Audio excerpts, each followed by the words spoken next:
Hi, and welcome to Manny's Makings. Today we're going to do some fun summer earrings. They're light, they're easy to make, they take very few supplies. You can even use scraps for some of it. So we're going to make the other half of this one, but I do want to talk a little bit about sort of how I came to this. So this is done, it's pretty shiny with the light, but there's a SS, let's see, what is it? SS24 crystal in it. And it's just some fun summer colors and sort of a little bit of a rainbow. But anyways, this is the history. So about 4 or 5 years ago, I made these, and these were done with just jump rings and some fun flowers. Let's see if I can get this to focus. Anyways, it's just some fun summer earrings, and they dangle lovely and they sort of move around. They're really super light, and they go great with blue jeans and then a nice summer cotton top, you know, and sort of you got all the different colors in there. So I made the pair of earrings, and I've worn them a lot, believe me. So these are sort of some of my favorite earrings. But anyways, so this was an old design idea, and then more recently I did a similar design, and this one, let's see if I can get it to be nice. So this one is variation, so you have the same kind of pattern where you have two rings, and I'm going to explain how this works in a little bit, on either side of sort of a chain, and that gives you sort of your dangle. And I did it in more sort of, I don't know, beachy, southwesty colors. Like if I had added some coral in there, I definitely would have had southwest. But yeah, it's just some, you know, bronze and some sea foam and some cream. And then I put another sort of a drop piece of faux stuff on the front, and made they're fun, and they're, as you can see, they're quite lovely to look at, and you can make these as long or as short as you like. So then I thought, well, I need to make a video, so let's play. So I started with ones without crystals, and as you can see, well, now I'll show you how to make the shape. You can make this shape, you know, different. I can leave more or less, and this was just a plain black and white simple little earring, kind of fun. And then I actually came up with this design next with some more beachy colors too. There we go. So this became my next one, and I thought I'd like a little bit of bling. It would be kind of fun. And I realized that I could make a little space in here to glue on the SS24s. I had a bag of them, but I also, if I thought about it, if I could make it bigger, I could actually glue on other stones. So other Swarovski crystals or whatever.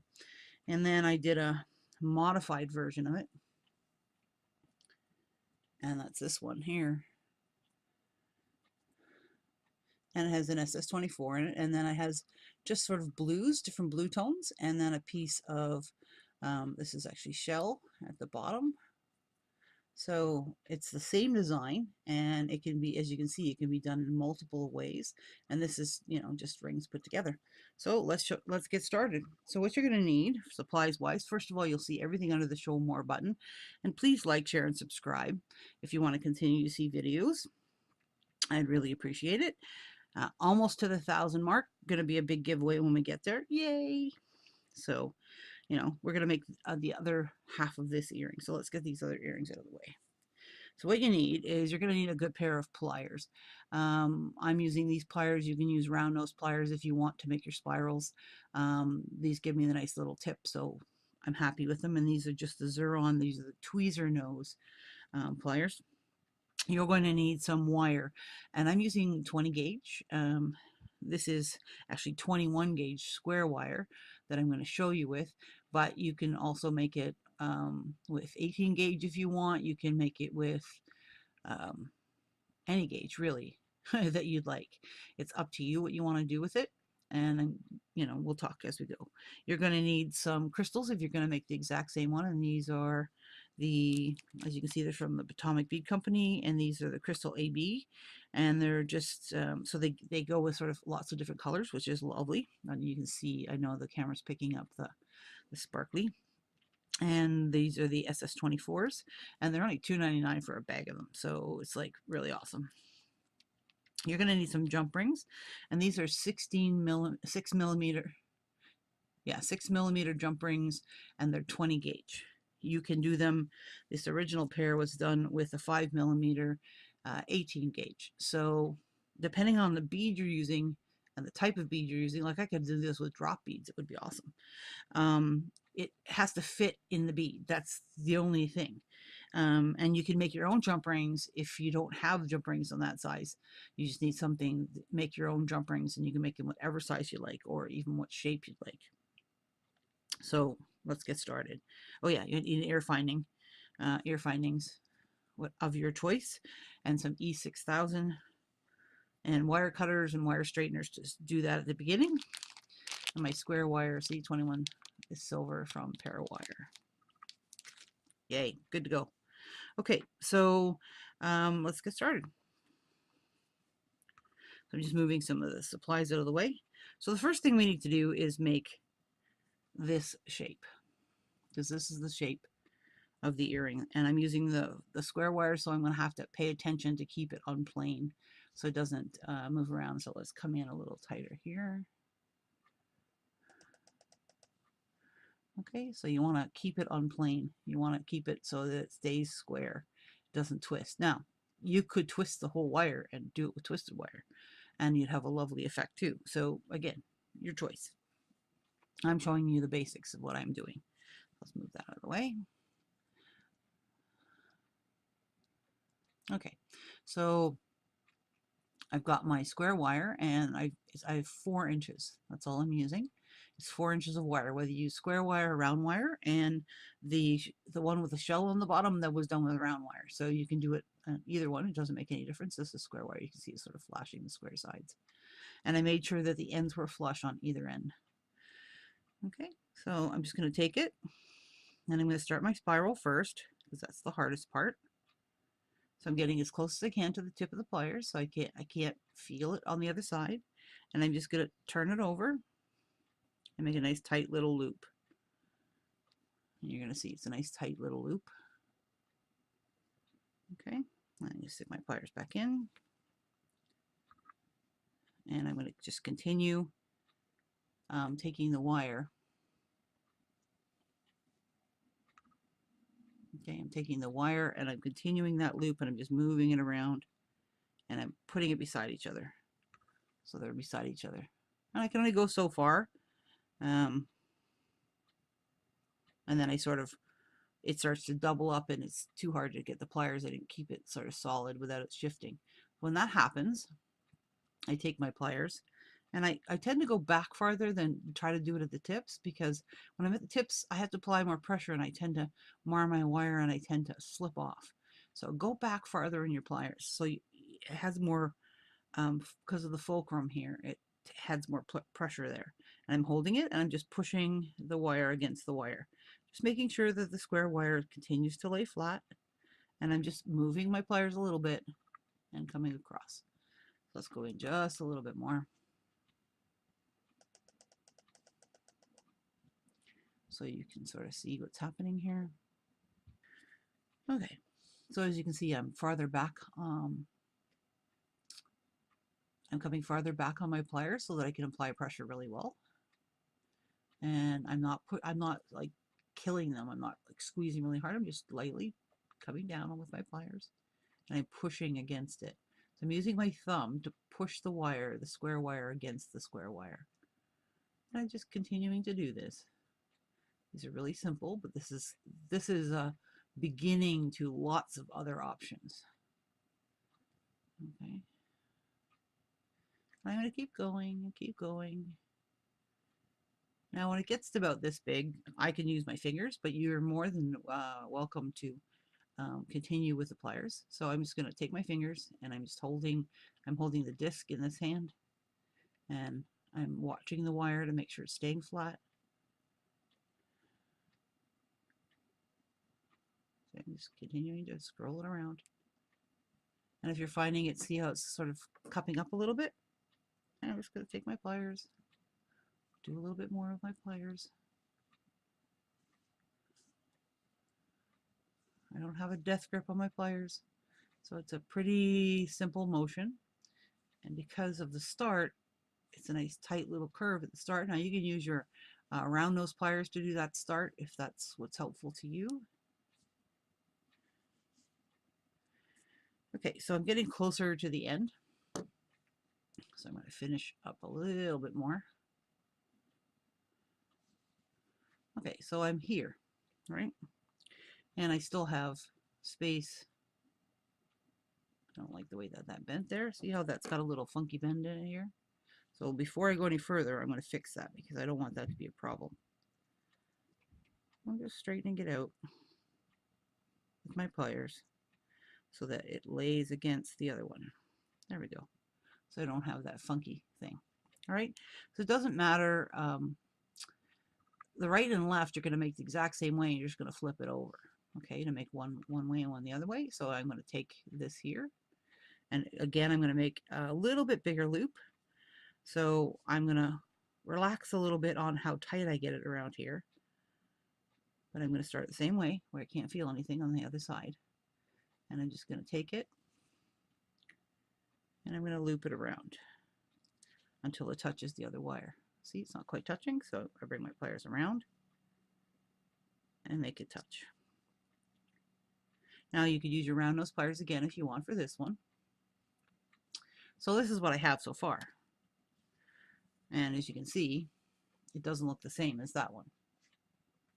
It's, you know, definitely different, right, between the one and the other. So I need to open this one up.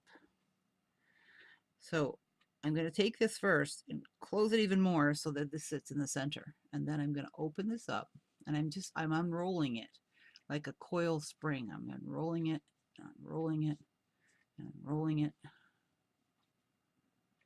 Okay. And you could pull this up if you need to, unroll it. So you can see, you can put that circle just about anywhere. And when I made the one that was the black ones, which were narrow like this, all I did was squish the sides. Let me see, let me show you. I squished the sides down by putting it in there. So this is the hardest part, making two that are exactly the same.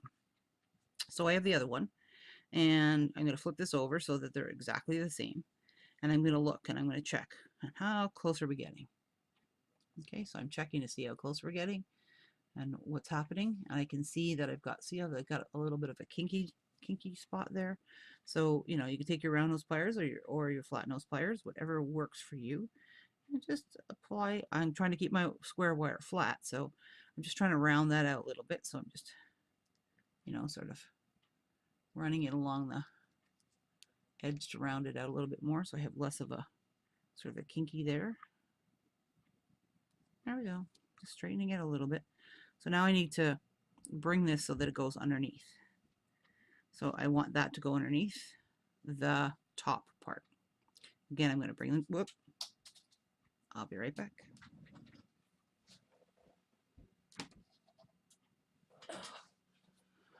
And see, you can have been doing this for a while and you can still have the same problems I did. I just pinged it off on the floor. So I'm putting the one on top of the other. And all I'm trying to do is make them the same. So I'm going to just tweak them and tweak them and tweak them till they're the same.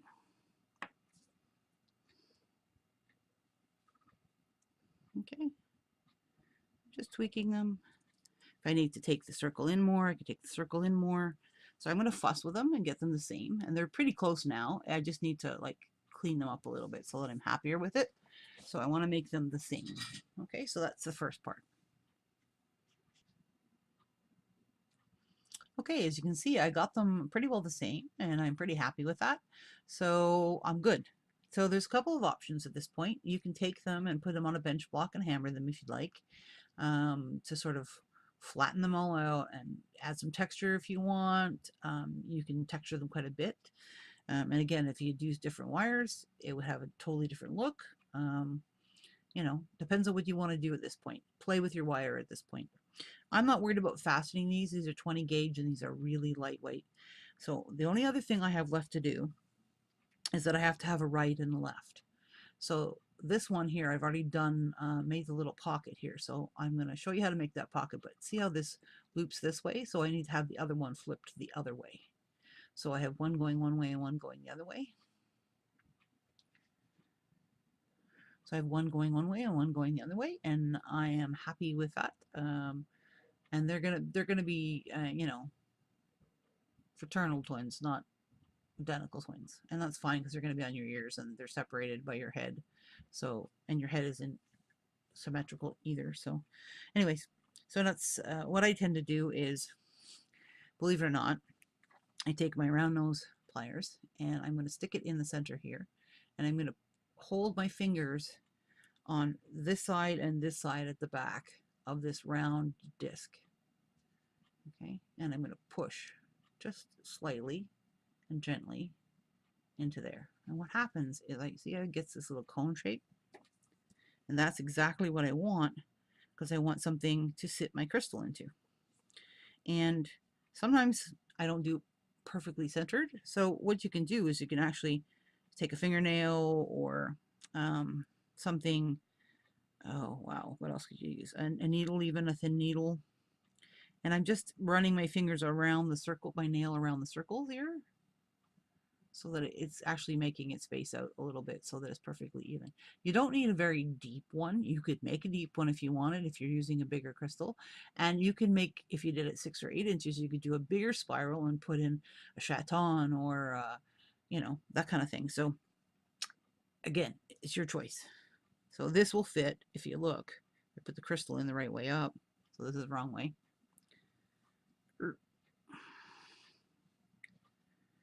The crystal will fit in perfectly right in that little hole.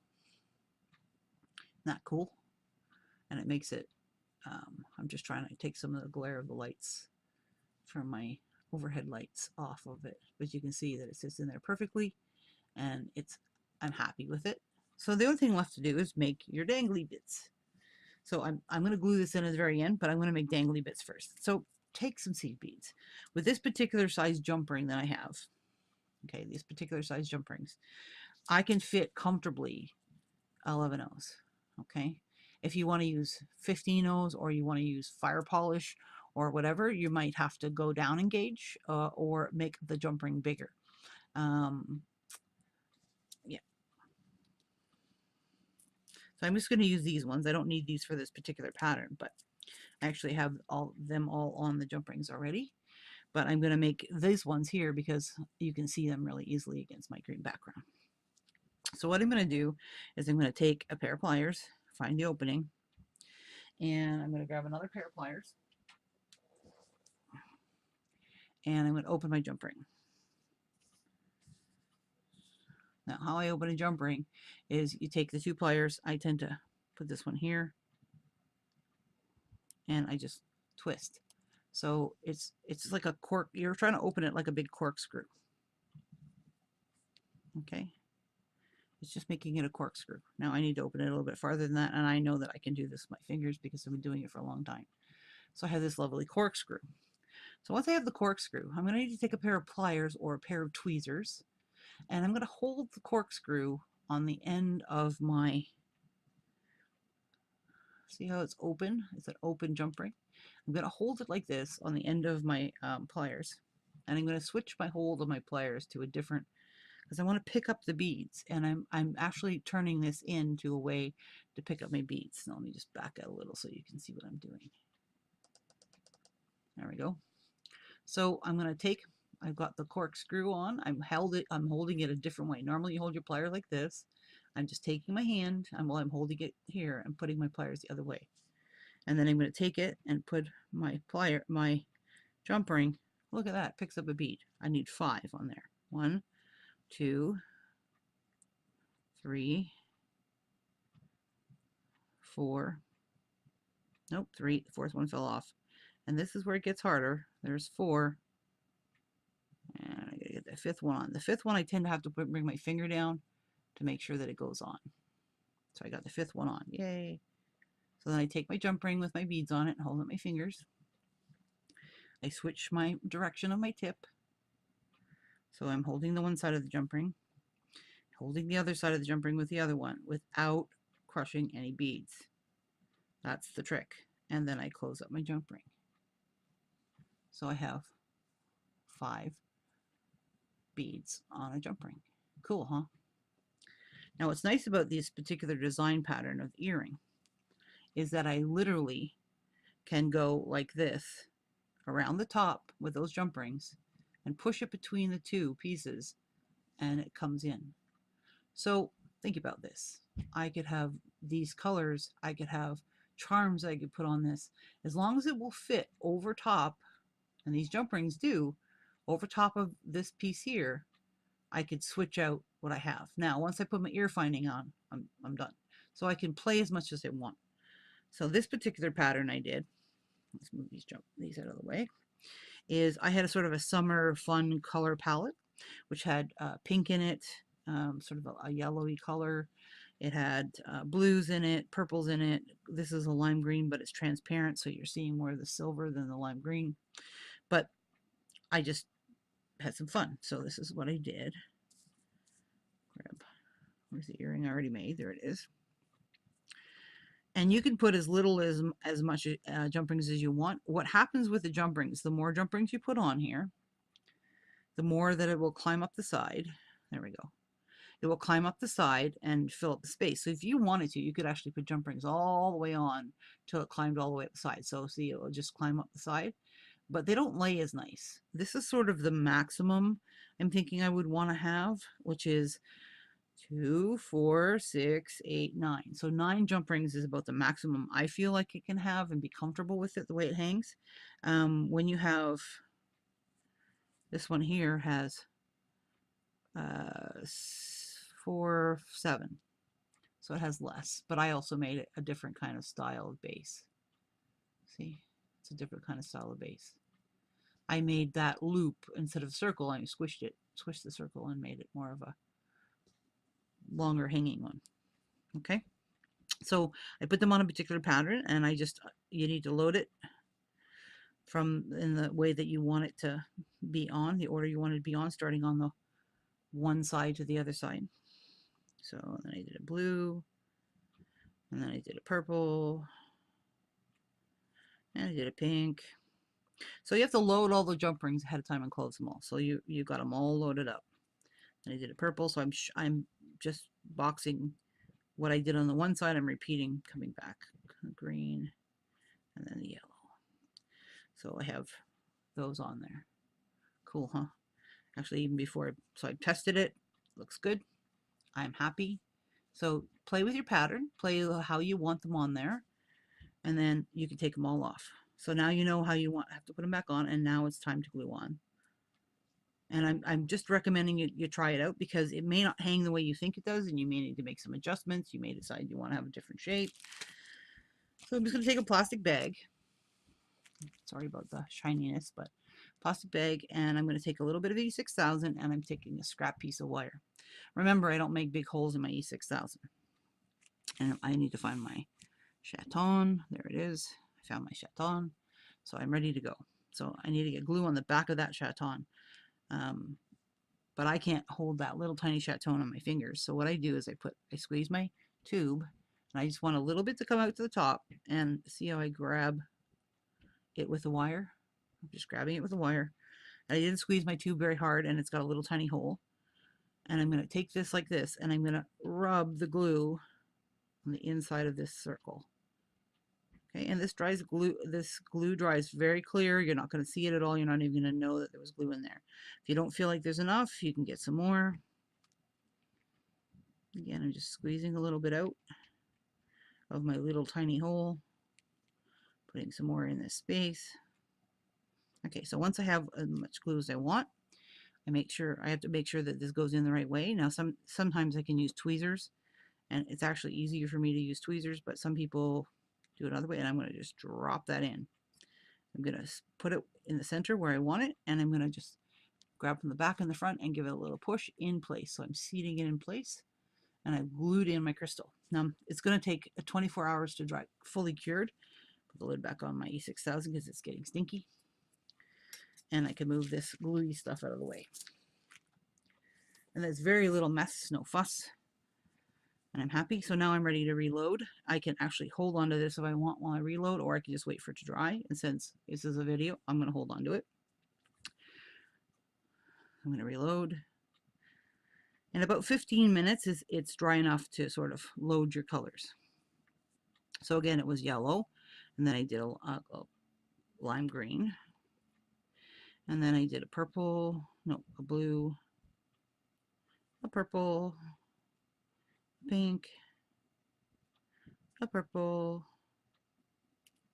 a blue, a lime green, and a yellow. And they're muted tones. They're not like in your face, but you could do them like really bright tones, beachy, whatever. Okay, so now I just have to add my ear wire. So just take your ear wire, and I prefer to open it, especially if I've hammered this at all.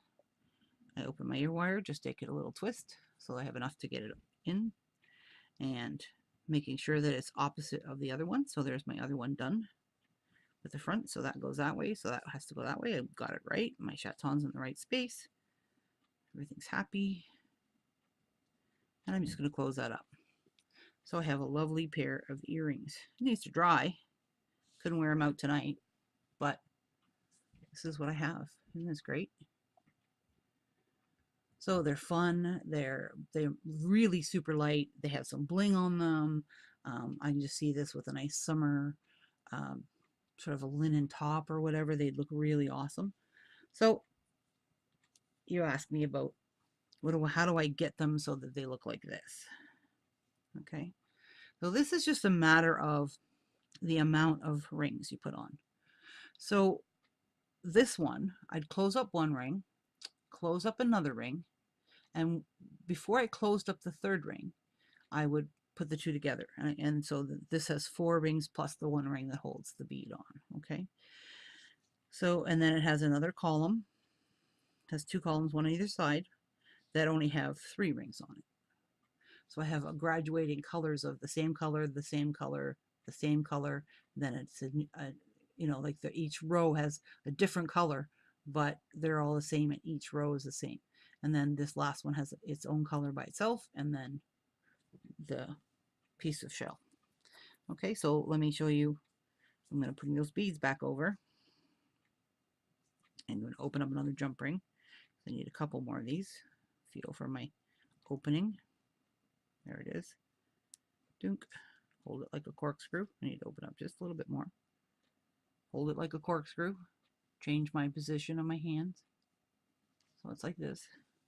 And this is the easiest way I found to pick these beads up, and I have no idea. It took me a long time to try to get them up, and you can probably put the beads between your fingers if you're really nimble fingered and younger or whatever. And you know, you can use 8/0s on this easily with the 5mm jump rings. If you have them at home, they'll fit 8/0s, they'll fit 6/0s. You could do a graduated from 11/0 all the way to, you know, bigger in the middle. So there's 5. So I'm going to close this one up. So again, I'm just taking it and closing it.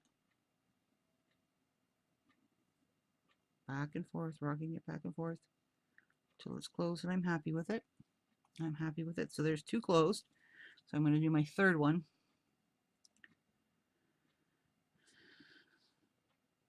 Hold it like a corkscrew, changing my grip. Whoop.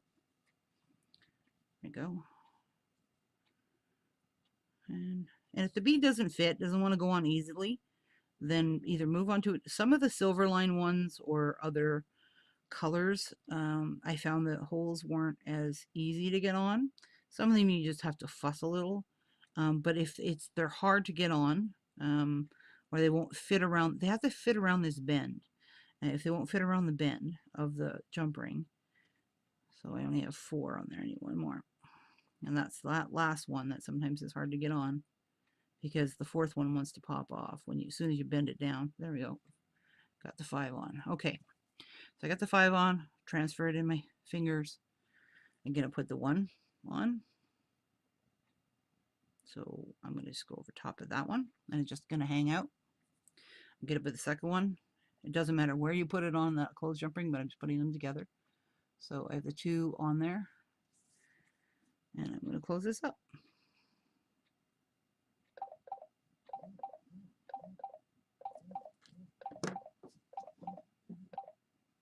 Sorry about that. Forgot to turn off my phone.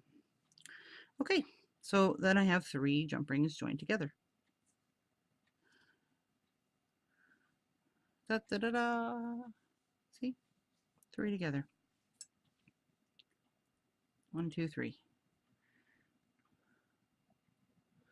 And they all have beads on them. So now you can see that there's lots and lots of applications. I could literally keep going and make this as long as I wanted. I could make it 20 long if I wanted, and do on one that's 19 long, and one that's, you know, I could make this as many as I wanted. This one I did 4, 3, and 3. And I put it on the same finding, exactly the same finding, including adding the SS24. And I have this wonderful beachy, fun, summery earring, and I'm happy with it. So I'm just going to lay some of these earrings out. So this is the set we made today for today's video, and you've learned how to make other sets. This one here is a little piece of chain. I have, you know, you have those little scraps of chain where you have 5 links or 4 links, or, and this is getting caught in my jump rings. There we go. So this was a piece of chain that was 1, 2, 3, 4 links long. That's all. You see the 4 links of that oval chain? And then I just put I put the jump rings on before I close them onto the chain. So, and then the last one, so there's nothing on this last one here because I needed a little bit of space. And then this one here, I actually put the jump ring and the chain through the ear finding. How you want to do it. I just wanted it to lay a certain way, so that's what worked for me. Okay, again, possibilities are endless. This, I could have done a whole bunch of these on here. I could have done several different chains in this case, and then hook them into the last one here. So, you know, put them all together in the last one here, or a jump ring there at the end, and then put them on to the ear finding. So yeah, lots of possibilities. So this is another set.